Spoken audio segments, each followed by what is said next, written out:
Okay, magandang araw muli mga kababayan. Ito, pag-usapan natin itong nangyayaring kaguluhan, ano? Bangayan ng bawat mga mababatas o mga abogado, no? Patungkol nga sa ginawang resulta ng Korte Suprema patungkol dito sa impeachment kay VP Sara. Sinabi nga ng Suprema ay ito'y labag sa saligang batas ang ginawang paghain ng Kamara para sa laban sa impeachment dito kay VP Sara. Kaya naglabasan yung mga magaling nating abogado, no? Pati yung mga sa Senado natin, ultimo hindi mga abogado, naglabas ng kanya-kanyang opinyon at binatikos nga itong ating Korte Suprema na mali daw ang desisyon na ginawa ng ating kataas-taasang hukom. Kaya sino kaya ang tama mga kababayan, ano? Sa tingin nyo, sino kaya ang tama? Yung mga abogado na to na kung saan sinasabi lang silang tama at mali ang Korte Suprema. Sa akin naman mga kababayan, hindi man ako abogado kaya binabalansi ko yung sinasabi ng bawat panig. Pero sa akin opinion lang mga kababayan ay nakikita ko siguro mas papaniniwalaan natin itong Korte Suprema kasi silang kataas-taas ng hukom at ang nagdesisyon hindi lang isa kundi 13 na maestrado ang nagdesisyon niyan na ibasura itong impeachment kay VP Sara. Kaya yan, nagkalabasan na yung mga magaling na mga hukom.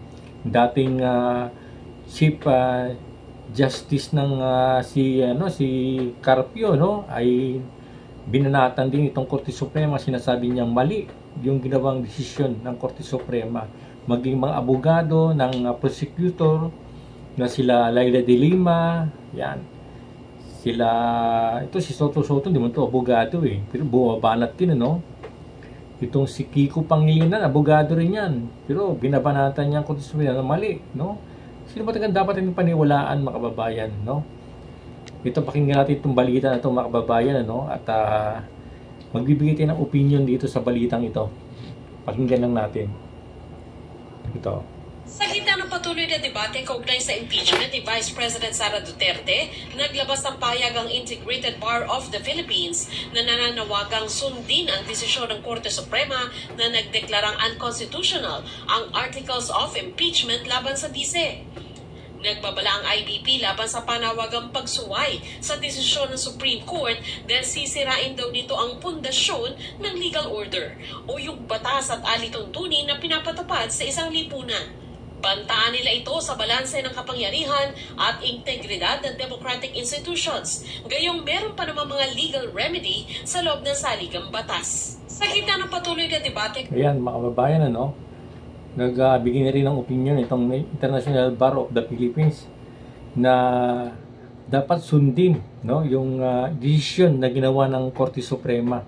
Totoo naman talaga mga kababayan kasi siya ng kataas-taasang hukom Tapos gagawin medyo kokontrahin, ano, dahil nga hindi sa kanila pabor yung desisyon nitong Korte Suprema. Pero pabor sa kanila to, okay lang, talagang mas maganda, di ba? Pero hindi pabor sa kanila, kaya gumawa sila ng motion, ano, na questionin itong Korte Suprema na dapat baliktarin yung desisyon na ginawa ng Korte Suprema, mga kababayan.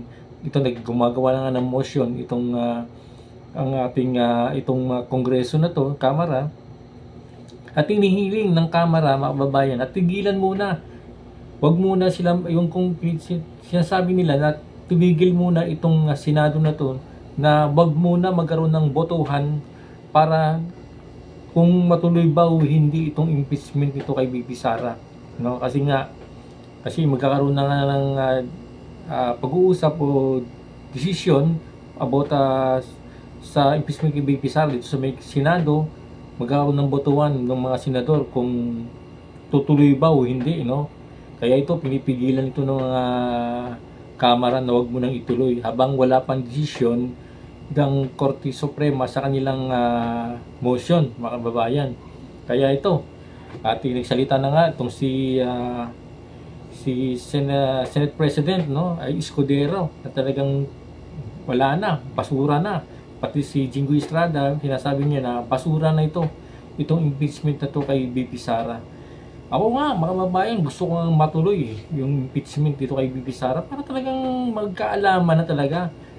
Kasi kikita ko, mahina naman yung hinain nilang impeachment kay Bibi Sara eh. Kayang sagutin ito eh, di ba?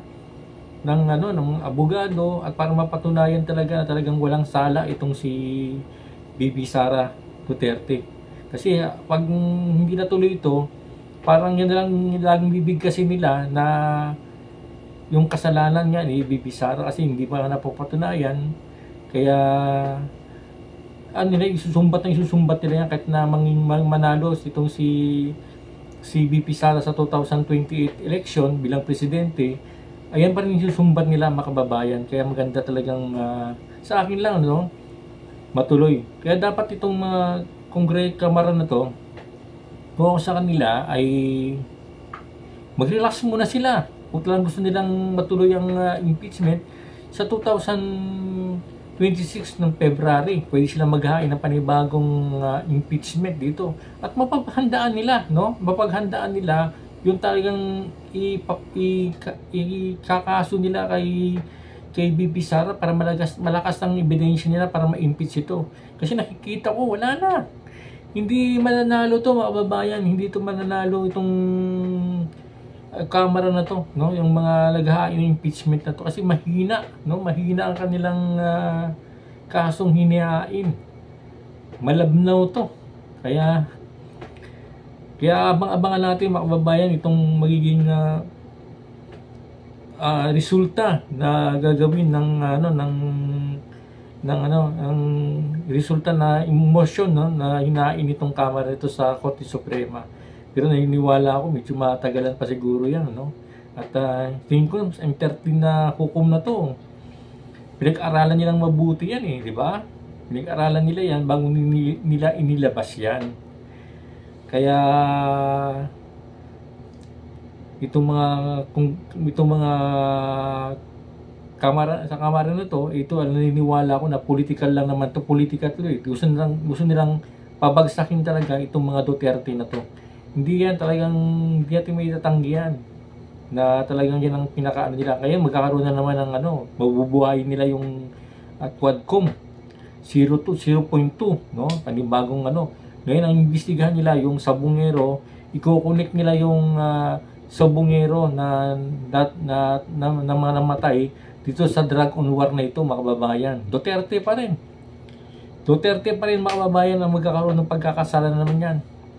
Lahat na nangyayari sa ating bansa ay kay Duterte na lang lahat ng sisi, Wala namang ebidensya dinila sa dahig si Pangulong Duterte. Anong ebidensya? Sabi mismo ang DOJ nagsabi na wala silang ebidensya patungkol doon. Ano pang pwedeng gawin? Diba? Dapat pauwiin na nila si Pangulong Duterte. Matanda na yan. Matanda na si Pangulong Duterte. Hindi nakahaba ang buhay niyan. Pero kahit matanda na, nakatakot pa rin sila, na kayang gawin niya, Wala nang magagawa yan, mga kababayan, si Pangulong Duterte. Matanda na yan Gawin nila, pauwiin na nila. Nung kapanahunan ni Pangulong Duterte, alam naman natin, merong kaso si Imelda. Dapat arestuhin na yan Pero ang ginawa ni Pangulong Duterte, hindi na, kasi matanda na nga si Imelda, hindi na pinayagan na hulihin pa at makulong pa to. Pero ang ginawa ng mga Marcos, di ba? Ang babait nung wala pang eleksyon, nagmamano sila kay Duterte, bilib sila kay Duterte sa Dragon War on drugs. Pero nung nanalo sila, grabe na. Lahat ng mga pangako, binagsak nila mga Duterte talaga. Kung silang sirain talaga sa akin nila Duterte. Nagsama-sama na, mga babayan, kaya gusto tayo nila durugin. Nagsama-sama na dyan yung mga drug lord, Kasi nila na makabalik ang mga Duterte. Kaya isa yan sa mga yung mga NPA na yan, mga kababayan. Isa yan na ayaw nila makabalik ang Duterte. Nagsanib puwersa na yung mga yan Talagang gusto nilang sirain talaga ang mga Duterte. Kaya natatakot sila na balang araw muling makaupo itong si Inday Sara ay talagang yung mga kabalastugan nila, mga kawalang iyaan nila ay hindi magpapatuloy kung sakaling manalo si Bibi Sara. pati itong mga kawatan na to, dapat maimbestigahan din niya pag ano, lalo si Martin Romualdez, no, talagang siyang mastermind, no, para na pakialaman yung pera ng bayan, no, yung budget ng Pilipinas. Kaya nga sabi ni Bibi Sara di ba? Itong si Martin at si Saldico, sila ang may control ng pera ng budget ng Pilipinas.